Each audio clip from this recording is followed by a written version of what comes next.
तर तू असं कर, 5-10 मिनटं आराम कर, मग आपण जाऊन तेवढी उसाची सरी काढून येऊ, आहे की नाही? मी नाही येत होते सरीन फरी काढायले. याला बी काही ना काही काम सांगत जा. सगळे काम मलाच सांगता. काय का भल्या माणसा, त्याचं वय आता काम करायचं राहिलं काय? त्याचं वय किती, तू वय किती? त्यानं खूप कामं करायला, त्याला कामं करायला लावता तू या वयामध्ये? का रे ना तू बा मला काही म्हणून राहिला का तो? नाही आबा, तुम्हाला काही म्हणून नाही राहिला तो असा शिल्लक बोलते. नवं रक्त आहे, जरा असा वलवल करते तो. त्याचं म्हणणं आहे की तुम्ही बी कामं केले पाहिजे. सांगा बरं त्याला 2 गोष्टी समजून जरा. का रे संतर गुल्ल्या, तू शिकवतो का आता आम्हाला शानपणा? हप्ता झाले भर उन्हात मी एकटाच कांदे वाहून राहिलो, आणि हा मस्त सावलीत उभा आहे. याला कोणीच काही सांगत नाही. तू 2-4 वर्ष थांब, त्या झाडाखालची जागा तुलेच भेटेन.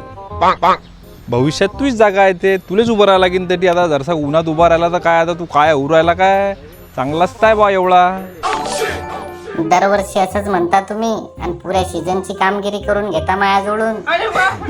ते सगळं तुमचं बरोबर आहे. घरातले वाद घरातच ठेवले पाहिजे. त्यानं काम केलं पाहिजे की तुम्ही नाही केलं पाहिजे. पण त्या कांद्याजवळ कायले बदनाम्या करू राहिला तू? आमच्या कानावर आलं असं की तू तटी भनभन करू राहिला होता की बॉस असं मलाच कामं सांगतात आणि सगळे माझ्याजवळ कामं, तुले कामं करायला आणलं आहे आम्ही, नाही तर कायसाठी आणलाय तुले?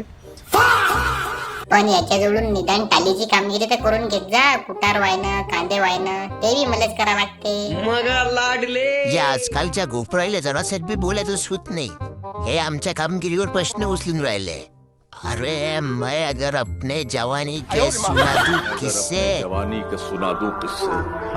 मैं अगर अपनी जवानी के सुना दूं किससे, ये जो लौंडे हैं मेरे पाँव दबाने लगे.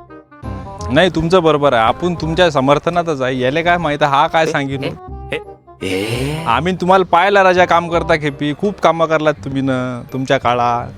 हे काय आजकाल हे पॉवर स्टेरिंग आहे, जरासा लचका झटका करतात. येले वाटते की आपणच आहे काय, काही बी तुमची बराबरी नाही होत. झिंका चिका झिंका चिका झिंका चिका झिकांका.